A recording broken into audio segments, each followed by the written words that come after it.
Yesu Kristo na kwa damu ya mwana kondoo, katika jina la Yesu Kristo na kwa damu ya mwana kondoo.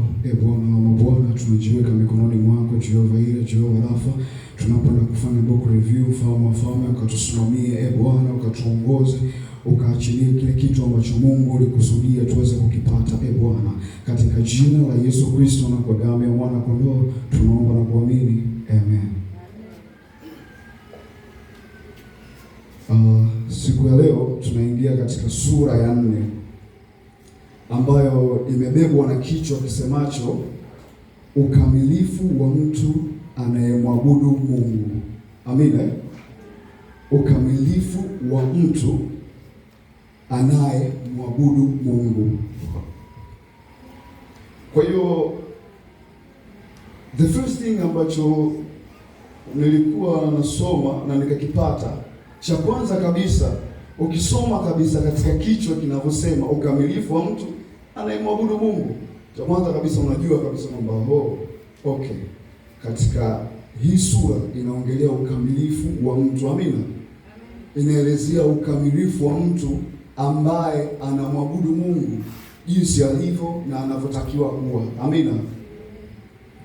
Mwandishi anasema hivi: ukamilifu ni kigezo muhimu sana katika utaratibu wa ibada kama Mungu alivyokusudia kwa kila anayemwendea yeye kwa nia ya kumwabudu. Amina. Kitu cha kwanza ambacho tunaona mwandishi analeta tafsiri ya neno ukamilifu. Amina. Anaposema ukamilifu ni kigezo muhimu sana katika utaratibu wa ibada kama Mungu alivyokusudia kwa kila anayemwendea yeye kwa nia ya kumwabudu. Amina. Amina jamani. Afu then mwandishi anasema mtu asiye mkamilifu hawezi kumwabudu Mungu na ibada yake ikapokelewa na Mungu. Amina. Mwandishi anasema ili mtu amwabudu Mungu na ibada yake kupokelewa, lazima kwanza mtu huyo awe mkamilifu. Mungu katika utaratibu wake wa ibada ameweka namna mtu aabuduye anavyoweza kukamilishwa ili apate sifa au kigezo cha kimungu cha kumwabudu yeye. Amina. Hii ni paragrafu ya kwanza. Sawa? Hii ni paragrafu ya kwanza ambayo inaelezea jinsi gani neno ukamilifu katika ibada ya kumwabudu Mungu, yaani ni muhimu kiasi gani mbele za Mungu. Amina. Ndio maana mwandishi anatuambia kwamba mtu asiye mkamilifu ibada yake haikubaliki na mbele za nani? Mbele za Mungu. Amina. Kwa hiyo inatuonesha kabisa kwamba Mungu always anahitaji mtu ambaye yuko mkamilifu. Amina. Ili ibada yake iweze kukubalika mbele za Mungu. Ndivyo ambavyo mwandishi amesema. Amina jamani. Kwa hiyo tunajua kabisa na inatufanya tuelewe kwamba ukamilifu ndiyo kitu ambacho kinatufanya sisi ibada zetu ziweze kukubalika mbele za Mungu. Pasipo ukamilifu ibada zetu haziwezi kukubalika mbele za Mungu. Amina jamani. Kwa hiyo inatufanya pia tuweze kujua kwamba kumbe ukamilifu ni kitu cha muhimu sana mbele za Mungu. Amina. Inatufanya tuelewe kwamba ukamilifu ni kitu ambacho tunatakiwa tuwe nacho ili mradi tuwe na ibada ambayo inakubalika mbele za Mungu. Amina jamani. Kwa hiyo ukamilifu ni kitu muhimu sana mbele za Mungu. Amina jamani. Amen. Halafu pia tunaona kabisa mwandishi anatuambia kwamba anasema hivi, anasema Mungu katika utaratibu wake wa ibada ameweka namna ya mtu aabuduye anavyoweza kukamilishwa ili apate sifa au kigezo cha kimungu cha kumwabudu yeye. Haleluya. Amen. Haleluya jamani. Amen. Haleluya jamani. Amen. Mwandishi anataka kutuonesha au anataka kutupa zile sifa ambazo Mungu ameziweka ili mradi mtu aweze kukamilishwa. Amina. Mtu aweze kukamilishwa ili mradi ibada yake iweze kukubalika mbele za Mungu. Amina. Amina jamani. Kwa hiyo kitu ambacho nilikipata na niliweza kukijua, mwandishi alikuwa anahitaji tuweze kukamilishwa. Amina. tuweze kukamilishwa, ili mradi ibada zetu ziweze kufika mbele za Mungu. Alafu then mwandishi hakutuacha tu hapo. Mwandishi pia anataka kutupeleka sehemu ambapo tutaweza kuzijua sifa za mtu ambaye anabidi akamilishwe, anabidi aweje. Amina jamani. Mwandishi anasema hivi, Roho Mtakatifu akionyesha neno hili ya kwamba njia ya kupaingia patakatifu ilikuwa haijadhihirishwa bado, hapo hema ya kwanza ilipokuwa ingali ikisimama, ambayo ndio mfano wa wakati huu uliopo sasa. Wakati huo sadaka ya dhabihu zinatolewa zisizoweza kwa jinsi ya dhambi kumkamilisha mtu aabuduye. Mwandishi anatuambia hiyo ilikuwa ni Waebrania 9 mstari wa 8 mpaka wa 9. Amina jamani. Wakati tunasoma hapa nilitaka niipate kikamilifu, yani nilitaka nijielewe sana. Kwa hiyo ikabidi nirudi kwa Waebrania 9 na kuisoma. Haleluya jamani. Haleluya jamani. Kabla sijaendelea kuna vitu nilivipata hapa. Ukisoma ile Waebrania 9 mstari wa 9, ukisoma ile 9 ile, ukisoma yote kuna vitu utavipata ambavyo ni vingi sana. Lakini nataka niwaambie vitu ambavyo mimi nilivipata before sijaendelea. Kitu ambacho nilikiona kulikuwa kuna hema, sawa? Kulikuwa kuna hema. Na hiyo hema ilikuwa ina sehemu mbili. Ina sehemu patakatifu na patakatifu pa patakatifu. Haleluya jamani. Ilikuwa na sehemu mbili, patakatifu na patakatifu pa patakatifu. Sehemu patakatifu walikuwa wanaingia makuhani. Haleluya. Na sehemu patakatifu pa patakatifu walikuwa anaingia kuhani mkuu mwenyewe. Haleluya. Haleluya. Nilikuwa nataka mjue kwanza hapo, enzeni kabla sijaendelea. Alafu mwandishi anasema hivi, tunaweza kuona katika kifungu hiki cha maneno kuwa kuna sadaka iliyokuwa inatolewa ili kumkamilisha mtu yule anayekwenda kumwabudu Mungu. Lakini sadaka hizo hazikuwa na uwezo wa kumfanya yule anayeabudu kuwa mkamilifu. Hii inamaanisha Mungu alikuwa hana furaha na ibada ya mtu huyo kama ambavyo ibada hiyo ingefanywa na mtu aliye mkamilifu mbele za Mungu. Haleluya. Haleluya jamani. Ukirudi katika somo letu, nataka tuende pole pole. Amina. Tuende pole pole. Nataka turudi tena afu tukisome kile kifungu. Amina. Alafu tuweze kucombine na jinsi ambavyo mwandishi anatuambia. Amina. Kifungu kinasema hivi, Roho Mtakatifu akionyesha neno hili ya kwamba njia ya kupanga patakatifu, ya kupaingia patakatifu ilikuwa haijadhihirishwa bado, hapo hema ya kwanza ilikuwa ingali ikisimama, ambayo ndio mfano wa wakati huu uliopo sasa. Wakati huo sadaka ya dhabihu zinatolewa zisizoweza kwa jinsi ya dhambi kumkamilisha mtu amwabuduye. Amina. Ndio maana mwandishi anatupeleka na tuambie hivi, Mungu alikuwa hafurahishwi na sadaka ambazo zilikuwa zinatolewa kwa kipindi kile. Amina. Kwa sababu gani? Sadaka zilizokuwa zinatolewa kwa kipindi kile zilikuwa ni sadaka ambazo haziwezi kumkamilisha mtu awe vile ambavyo jinsi ambavyo Mungu alikuwa anahitaji. Amina. Amina jamani. Zile sadaka zilizokuwa zinatolewa kipindi kile zilikuwa haziwezi kumfanya mtu ibada yake ikamilishwe mbele za Mungu. Mungu aweze kuikubali ibada ya yule mtu. Amina jamani. Ndio maana mwandishi anatuambia zile sadaka zilikuwa haziwezi kumsafisha mtu awe mkamilifu vile ambavyo Mungu alikuwa anahitaji. Amina. Kitu cha kwanza ambacho nilikiona hapa, niliona kipindi hicho sadaka ambazo zilikuwa zinatolewa ili mradi zimkamilishe mtu aweze kwenda mbele za Mungu, walikuwa hawana elimu ambayo ilikuwa inawafanya wao waweze kumjua Mungu vizuri jinsi ambavyo Mungu alitaka. Mungu ana utaratibu wake. Amina. Mungu ana utaratibu wake. Kwa hiyo kipindi kile ule utaratibu wa kimungu ambao Mungu mwenyewe alikuwa anautaka ulikuwa haupo. Amina jamani. ulikuwa haupo. Ndio maana hata ibada zao zilikuwa hazikubaliki mbele za Mungu. Ndio maana walishindwa kukamilishwa vile ambavyo Mungu alikuwa anahitaji. Amina. Mwandishi anasema hivi, ibada siku hizo ni kwa ajili ya Mungu. Mtu anayemtolea Bwana ibada au anayemwabudu Bwana ni lazima atakaswe, ili ibada yake iwe na uhalisi au ibadilike mbele za Mungu.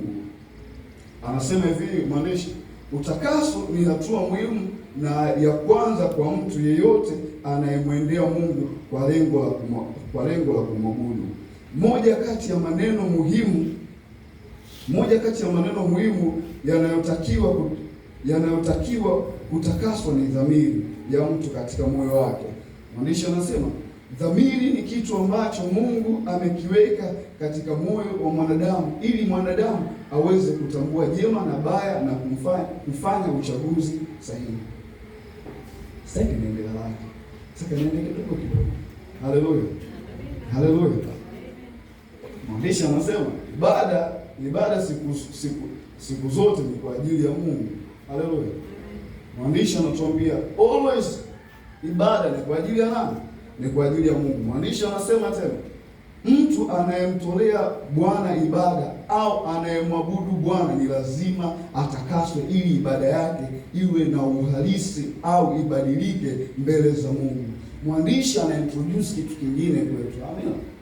Anaintroduce kitu cha utakaso. Huyu mwandishi anatuambia kwamba mtu lazima atakaswe ili mradi ibada yake iweze kukubalika mbele za nani?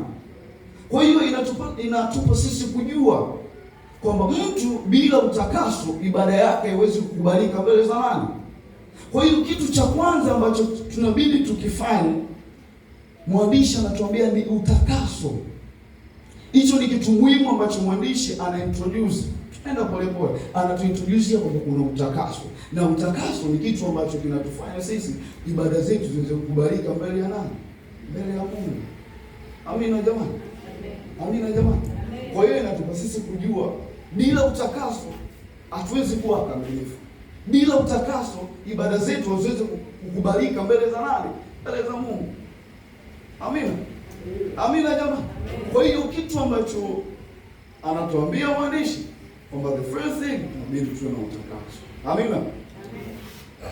Anatuambia kwamba anaelezea utakaso. Anasema hivi, utakaso ni hatua muhimu na ya kwanza kwa mtu yeyote anayemwendea Mungu kwa lengo la kumwabudu.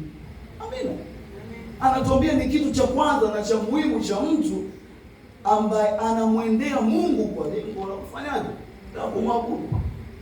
Kwa hiyo hatuwezi kumwendea Mungu kwa nia ya kumwabudu bila utakaso. Amina. Hatuwezi kwenda mbele za Mungu tukawa wakamilifu bila utakaso.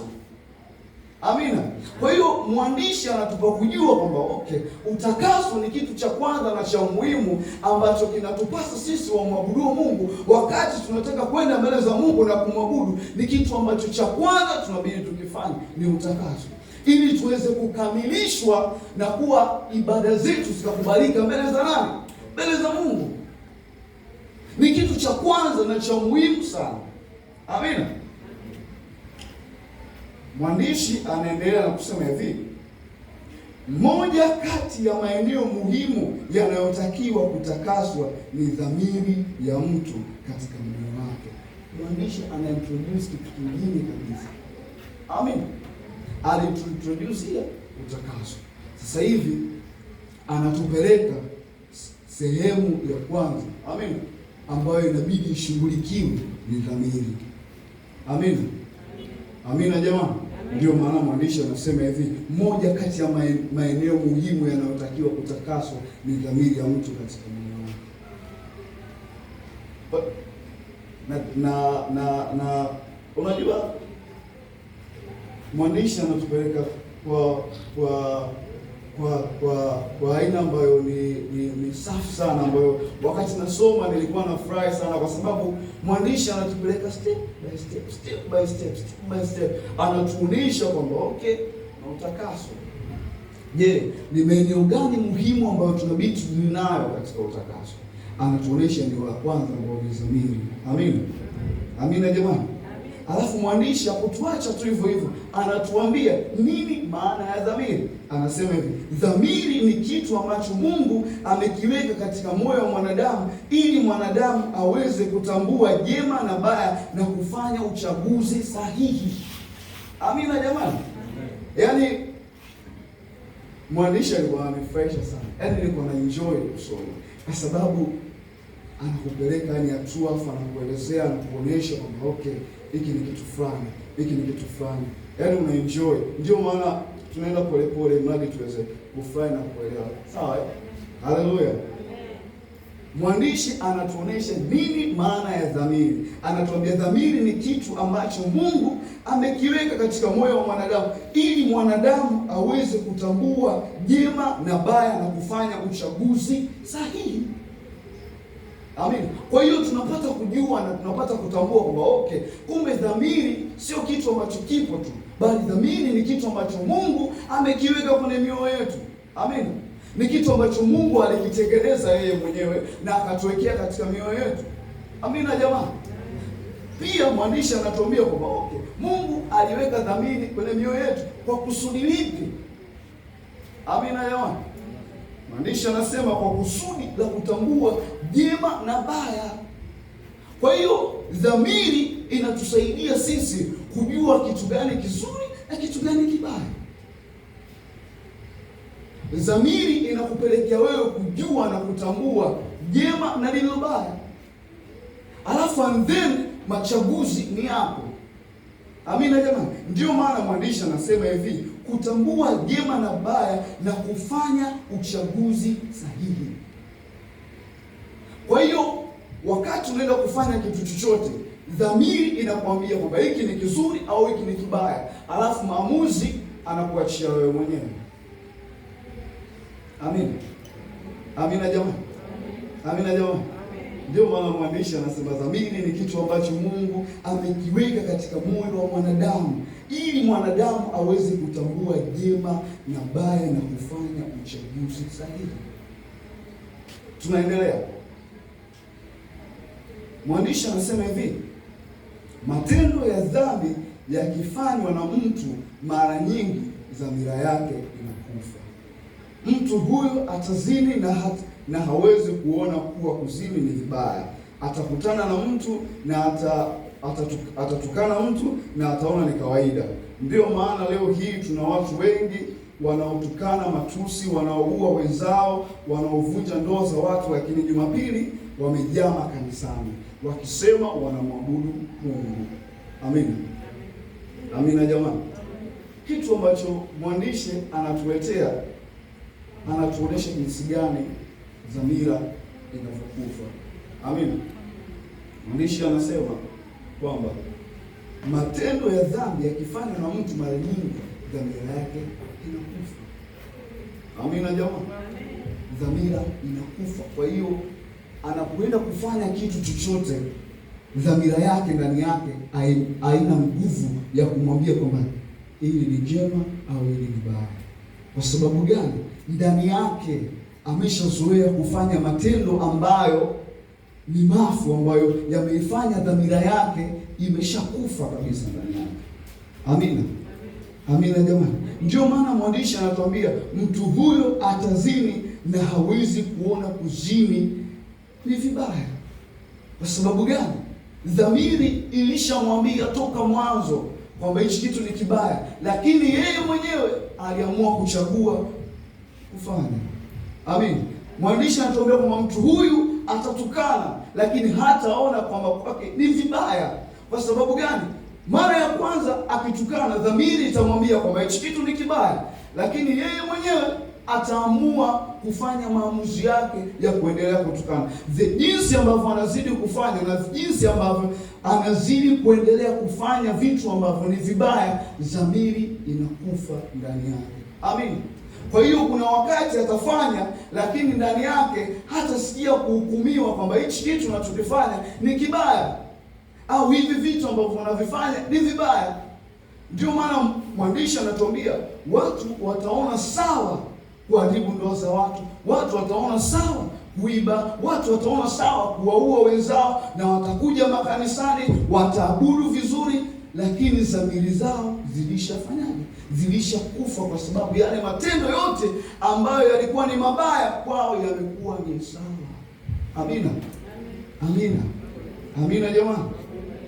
Mwandishi anasema hivi, dhamiri zao zimekufa. Kwa sababu hiyo, hata kama wapo kanisani na kutimiza matendo yote ya kidini, mioyo yao imekosa mguso wa kimungu, kama Biblia isemavyo.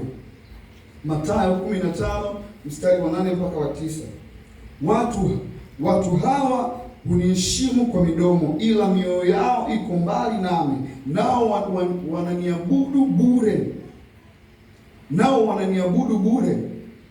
Anasema hivi Mathayo 15 mstari wa 8 mpaka wa 9. Anasema hivi, watu hawa huniheshimu kwa midomo yao, ila mioyo yao iko mbali nami, nao waniabudu bure. Heshima ya kweli ya mwanadamu kwa Mungu mwanadamu kwa Mungu wake haitoki mdomoni, bali katika matendo safi yanayotoka katika moyo wenye dhamiri safi. Amen. Mwandishi anatuonesha dhamiri zao zimekufa. Kwa sababu hiyo, hata kama wapo kanisani kutimiza matendo ya kidini, mioyo yao imekosa mguso wa kimungu. Amen. Mioyo yao imekosa mguso wa kimungu. Watakuja makanisani, watafanya ibada vizuri, wataendelea kumwabudu Mungu, tutakuwa pamoja nao, lakini moyoni mwao dhamiri zao zimeshakufa. Amina jamani, dhamiri zao zimeshakufa. Tukirudi nyuma, inatuonesha dhamiri ikitengenezwa na kutakaswa vizuri, inatupa kibali cha kukamilishwa na kwenda mbele za Mungu, ibada zetu kufika mbele za Mungu. Amina, tunakumbuka. Kwa hiyo dhamiri ikishakufa, hata wakija makanisani, wakiwa pamoja na sisi, wakifanya ibada na sisi, lakini ibada zao zitakuwa zifiki mbele za nani? Mbele za Mungu. Amina jamani, amina jamani.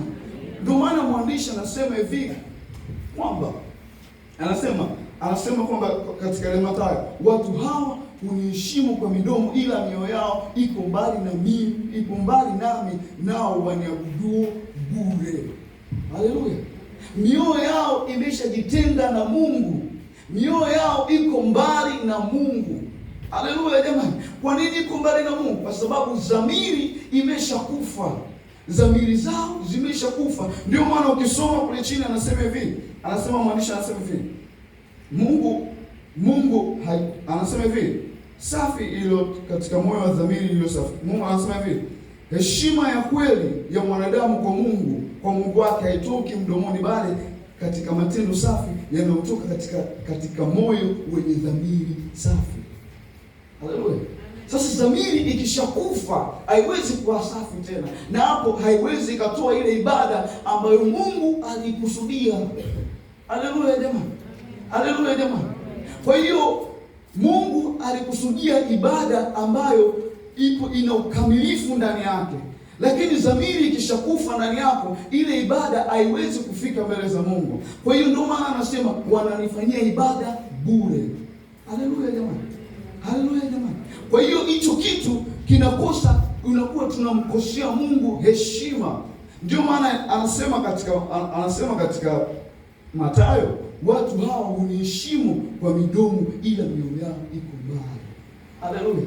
Kwa hiyo tunakuwa tunamheshimu Mungu midomoni tu, lakini mioyoni mwetu tumeshamwacha Mungu.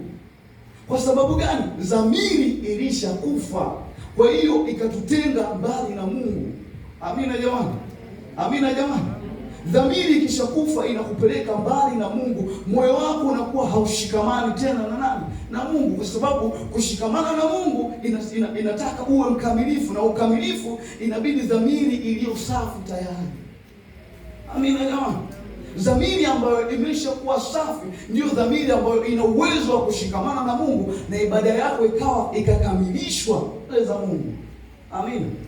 Amina jamani. Ndio maana inasema hivi, watu hawa uniabudu katika midomo yao, uniheshimu katika midomo yao. Ukikutana nao watakwambia sisi tunaenda makanisani kila Jumapili, tunafanya hivi, tunafanya hivi, tunafanya hivi, lakini ni katika midomoni. Matendo yao si hayapo vile ambavyo Mungu alitarajia yawepo. Amin. Matendo yao sio vile ambavyo Mungu alitaka yawe. Dhamiri zao zilishakufa na kumwabudu kwao Mungu kupo midomoni tu. Kwa hiyo tunamkosea Mungu heshima. Amin. Ndio maana mwandishi anasema hivi, heshima ya kweli ya mwanadamu kwa Mungu wake haitoki mdomoni, bali katika matendo yaliyo safi. Amina jamani. Haitoki tu mdomoni kwa kusema, hapana, bali katika matendo yaliyo safi. Na matendo yaliyo safi yanaendana na dhamiri iliyo safi. Dhamiri ikishakufa, matendo yako hawezi kuwa safi. Haleluya. Haleluya jamani. Dhamiri yako ikishakufa, matendo yako hayawezi kuwa safi. Kwa hiyo utakuwa unamwabudu Mungu mdomoni tu. Amina. Amina jamani. Anasema hivi, heshima ya kweli ya mwanadamu kwa Mungu wake haitoki mdomoni, bali katika matendo safi yanayotoka katika moyo wenye dhamiri safi. Haleluya. Unaotoka katika moyo wenye dhamiri safi. Moyo wako dhamiri yake ikishakufa tu, basi hata matendo hayawezi kuwa safi. Na ibada yako kwa Mungu haiwezi kufika. Haleluya. Haleluya. Kwa sababu gani ibada yako kwa Mungu haiwezi kufika? Kwa sababu sifa ya kwanza, unabidi utakaso. Katika utakaso tunabidi tuguse engo gani? Dhamiri ya mtu. Sasa dhamiri yako ikishakufa, ibada yako haiwezi kukamilishwa mbele za nani? Mbele za Mungu. Kwa sababu utakuwa umekosa sifa za kufika mbele za Mungu. Amin. Utakuwa umekosa vile vigezo vya kufika mbele za Mungu.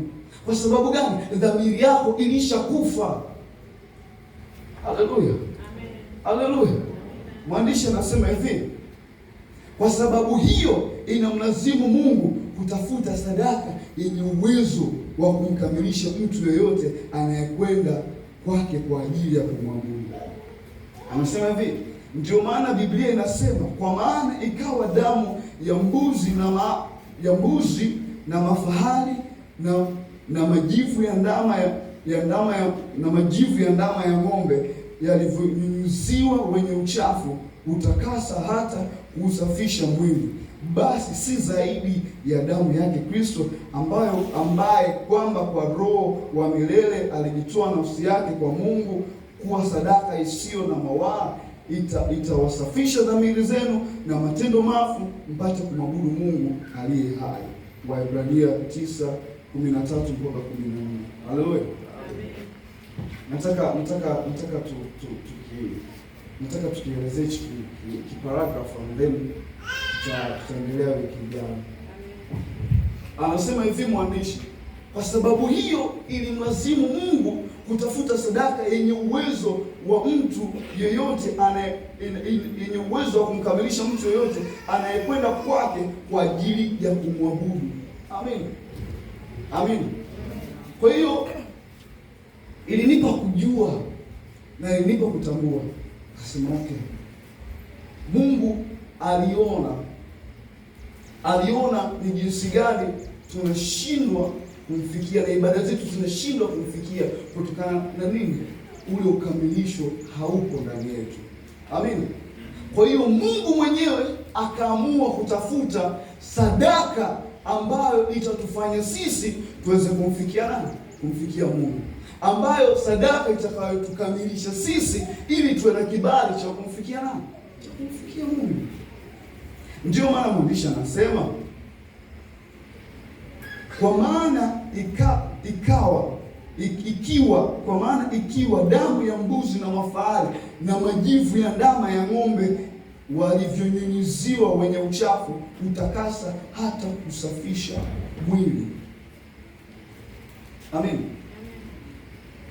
Kwa hiyo tunaona kabisa kwamba kipindi hiko watu walikuwa wanatumia majivu ya ng'ombe, mafuta nini, ili mradi kusafisha na kuwa safi. Lakini tunaona kwamba haikutosha kukamilishwa. Amen. Haikutosha kukamilishwa na kuwa ibada zao kufika mbele za nani? Mbele za Mungu. Ukisoma Waebrania 9, yaani utaona vizuri sana, inaelezea pale vizuri sana. Amen. Tunaona jinsi gani walivyokuwa watu wakifanya ibada, sawa, ya utakaso, na wakichinja ng'ombe, wakitoa sadaka za kila aina, ili mradi waweze kusafishwa na kuwa wakamilifu mbele za Mungu. Lakini haikutosha. Amen. Amina jamani. Yenyewe ile sadaka ilitosha kusafisha miili yao, lakini sio dhamiri iliyo ndani ya moyo wa mtu. Amina. Dhamiri ilikuwa inabaki ikiwa chafu na ikiwa imekufa. Amina. Kwa hiyo ile sadaka ilikuwa inasafisha mwili tu, lakini sio dhamiri iliyo ndani ya mtu. Amina jamani. Ile sadaka walizokuwa wanatoa, mafuta, majivu ya ng'ombe, kila kitu, zilikuwa zina uwezo wa kusafisha mwili tu, lakini sio huku ndani ya mtu. Amina. Mtu alikuwa akitoka pale ni yule wa kipindi kile, akitoka pale anaenda kurudia matendo yale ya kipindi kile. Kwa sababu gani? Ilikuwa inasafisha mwili tu, lakini sio dhamiri iliyo ndani ya mtu. Haleluya. Haleluya. Ndio maana anasema hivi, basi si zaidi ya damu yake Kristo, ambaye kwamba kwa Roho wa milele alijitoa nafsi yake kwa Mungu kwa sadaka isiyo na mawaa. Kwa sadaka isiyo na mawaa, itawasafisha dhamiri zenu na matendo mafu, mpate kumwabudu Mungu aliye hai. Haleluya. Itawasafisha dhamiri zenu na matendo mafu, mpate kumwabudu Mungu aliye hai. Haleluya. Kwa hiyo tunaona mwandishi anatuonyesha kwamba Mungu mwenyewe aliamua kutafuta sadaka ambayo itawatusaidia sisi, sawa? Itatusaidia sisi kutusafisha ili tuweze kumwabudu Mungu. Amen. Itatusaidia sisi kutuweka dhamiri zetu kuwa safi ili kuweza kumwabudu Mungu. Amen. Ndio maana mwandishi anasema hivi, itawasafisha dhamiri zenu na matendo mafu. Haleluya. Itasafisha ile dhamiri ili tuweze kusogea mbele za Mungu, ili ibada zetu ziweze kukamilishwa mbele za nani? Mbele za Mungu. Mwandishi alituambia hivi, hatua ya kwanza ni utakaso. Katika utakaso kuna dhamiri. Haleluya. Haleluya. Haleluya. Na anatuonesha ni jinsi gani Mungu anashughulikia dhamiri zetu. Haleluya. Ndio maana akamtoa mwanae wa pekee kama sadaka, haleluya, ambayo itaweza kutusafisha sisi mpaka ndani, kwa sababu kipindi kile walikuwa wanatoa sadaka za utakaso za kuwasafisha, lakini zilikuwa zinawasafisha mwilini, lakini wakitoka pale dhamiri zao zinakuwa bado zimefanyaje? Zimekufa. Mwandishi anatuonyesha kwamba Mungu mwenyewe akaamua kutafuta njia ya kutufanya sisi kutusafisha mpaka ndani ili tuweze kumkaribia yeye. Ndio maana akamtoa mwanae wa pekee. Amen. Anasema hivi, kwa sababu hiyo itapata kuwasafisha ninyi dhamiri zenu. Amen. Amen. Na matendo mafu, ili anasema mpate kumwabudu Mungu aliye hai. Haleluya. Haleluya. Kwa hiyo tunaona kwamba hili jambo ni Mungu aliamua kuliingilia kati yeye mwenyewe. Yaani yeye mwenyewe Mungu aliamua kuliingilia kati. Akatafakari akasema, hapana, nataka nitafute njia ya kuwaunganisha watu wangu, nataka nitafute njia ambayo nitawafanya watu wangu wakiniabudu ibada zao zikamilishwe ndani yangu, ibada zao ziweze kunifikia, kwa sababu aliona kwamba sadaka wanazotoa zinawasafisha miili tu, lakini sio dhamiri, wanabaki kuwa wale wale. Ndio maana akaitoa sadaka ambayo leo inatusafisha mpaka ndani, ibada zetu zinakamilishwa mbele za nani? Mbele ya Mungu, ambayo mpaka leo inatusaidia na dhamiri zetu zilizo mafu. Haleluya. Na kufanya dhamiri zetu kuwa safi ndani ya mioyo yetu. Amina jamani. Amina jamani. Ndio maana Mungu alikusudia hicho kitu, kutufanya sisi ibada zetu zifike kwake. Haleluya. Haleluya. Tuombe. Asante Yesu kwa neema yako, kwa upendo, kwa ukuu, kwa damu yako ya agano. Bwana, tunakushukuru Mungu, tunasema asante mfalme wa falme, maana ni wewe Bwana wa mabwana, maana ni wewe ni Mungu mwenye nguvu, Jehova Yire, Jehova Rafa, Simba wa Yuda. Bwana wa majeshi, Jehova Shama, mfalme wa falme, tunashukuru kwa neno lako Bwana wa Bwana. Tunashukuru mpaka hapa tulipofikia, Jehova Yire, maana si kwa nguvu wala si kwa akili zetu, Jehova Rafa, mfalme wa falme, ila ni kwa neema yako Bwana. Tumelipokea neno lako katika jina la Yesu Kristo tunaomba na kuamini.